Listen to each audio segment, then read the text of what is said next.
नमस्कार मंडळी, स्वागत आहे तुमचं माझ्या एका नवीन व्हिडिओमध्ये। आता होळी जवळ येते। होळी म्हटल्यानंतर स्नॅक्सचे पदार्थ हे आलेच। त्याच एक स्नॅक्सचा पदार्थ मी तुम्हाला दाखवणार आहे।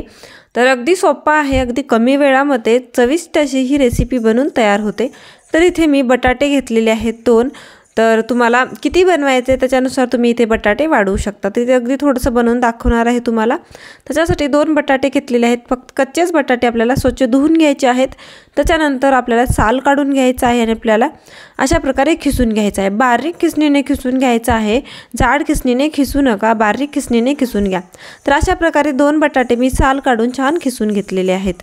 त्याच्यानंतर बटाट्यामध्ये मी पाणी टाकलेलं आहे आणि स्वच्छ धुवून घेणार आहे। पाहू शकता मी पूर्ण किसाच्या प्रकारे आपल्याला धुवून घ्यायचे आहे। जे बटाट्यामध्ये स्टार्च आहे ते पूर्ण निघून जाईल अशा प्रकारे आपल्याला स्वच्छ धुवून घ्यायचं आहे। त्याच्यानंतर हाताने आपल्याला पूर्ण त्यामधलं जे पाणी आहे बटाट्यामधलं अशा प्रकारे किंवा किसमधलं पाणी जे आहे आपल्याला अशा प्रकारे हाताने पिळून काढायचं आहे। तर पूर्ण पाणी इथे पिळून काढलेलं आहे, पाहू शकता अगदी थोडंसं सुद्धा पाणी नाही आहे।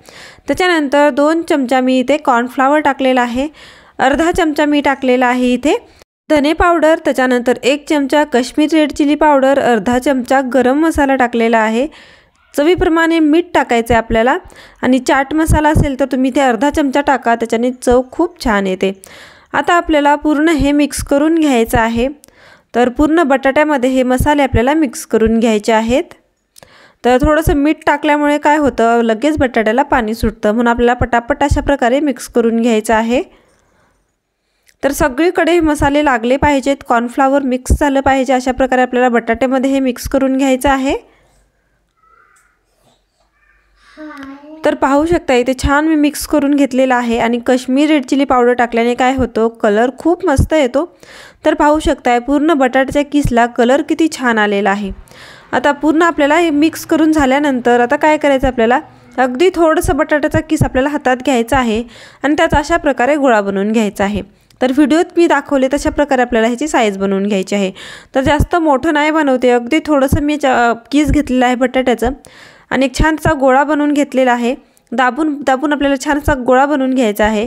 त्याच्यानंतर आपल्याला अशा प्रकारे प्रेस करून छान एक त्याचं अशा प्रकारे साईज करून घ्यायची आहे। तर पाहू शकता मी अशा प्रकारे साईज बनवून घेते। जर तुम्हाला अशा प्रकारे साईज नाही बनवून घ्यायची, गोलगोलच बनवून ठेवायचं आहे किंवा गोलगोलच करून घ्यायचं असेल बॉलसारखं, ते सुद्धा तुम्ही करून घेऊ शकता, आवडीनुसार करू शकता तुम्ही। तर ते सगळंच मी अशा प्रकारे करून घेतलेलं आहे। त्याच्यानंतर गॅसवर मी तेल तापायला ठेवलं होतं कढईमध्ये, तेल मस्त गरम झालेलं आहे। गरम गरम तेलामध्ये आपल्याला हे बटाट्याचे जे बॉल्स आपल्याला टाकून घ्यायचे आहेत। तर अशा प्रकारे मी सगळे टाकून घेते, जेवढे मावतील तेवढे टाका, हे चिकटणार वगैरे बिलकुल नाही आहेत आणि फुटणार किंवा असं काहीच होणार नाही, जशास तसे आपले छान तळतील, म्हणून मी ते सगळे टाकलेले आहेत आणि 2 मिनटं तळून घेतले त्याला खालून आणि त्याच्यानंतर पलटवून घेणार आहे। तर दोन्ही साईडने छान खरपूस असा कलर येईपर्यंत किंवा कुरकुरीत होईपर्यंत आपल्याला ह्याला तळून घ्यायचं आहे। तर थोड्या वेळाने गॅसचे जे फ्लेम आहे ते स्लो ठेवा, म्हणजे आतून छान तळेल आणि बाहेरून जे आहे तो थोड्या वेळाने अजून तुम्ही गॅस जे आहे स्पीड करू शकता, म्हणजे बाहेरून जे आहे तर त्या बटाट्याचा क्रिस्पीपणा छान वाढेल, कुरकुरीत होईल। आपल्याला अशा प्रकारे सतत मिक्स करत राहायचं आहे, म्हणजे सगळीकडून जे कलर आहे किंवा सगळीकडून जे सेम आपलं तळल्या जाईल। पाहू शकताय मी सतत अशा प्रकारे हलवत राहिले आणि सगळ्याचा कलर जो आहे तो सेम आलेला आहे, कुठेही करपलं वगैरे नाही आहे किंवा एका जागीच तळले दुसऱ्या जागी तळलेलं नाही असंही नाही झालेलं। तर सगळीकडून आपल्याला अशा प्रकारे मिक्स करत राहायचं आहे आणि छान असा कलर कुरकुरीत कलर येईपर्यंत आपल्याला तळून घ्यायचं आहे। तर पाहू शकताय कुरकुरीत कलर आलेला आहे। आता मी याला बाहेर काढून घेते आहे। तर खूप मस्त झालेला आहे, बाहेर काढताना पण असं कुरकुरीत असा आवाज येतो याचा। तर सगळेच इथे मी अशा प्रकारे एकाच ह्याच्यामध्ये तळून घेतले होते। तर तुम्ही जास्त बनवलं असाल तर अजून तुम्ही याच्यामध्ये टाकून तळून घेऊ शकता राहिलेले। तर पाहू शकताय किती मस्त झालेला आहे, आवाज येतोय, पाहू शकता किती कुरकुरीत झालेला आहे आणि आतून जे आहे सॉफ्टपणा खूप छान आहे, काही काही मस्त फुगलेले पण आहेत, पाहू शकताय तुम्ही। नक्की ट्राय करा, व्हिडिओ कसा वाटला कमेंटमध्ये नक्की सांगा आणि सबस्क्राईब केल्याशिवाय जायचं नाही, प्लीज सबस्क्राईब करा।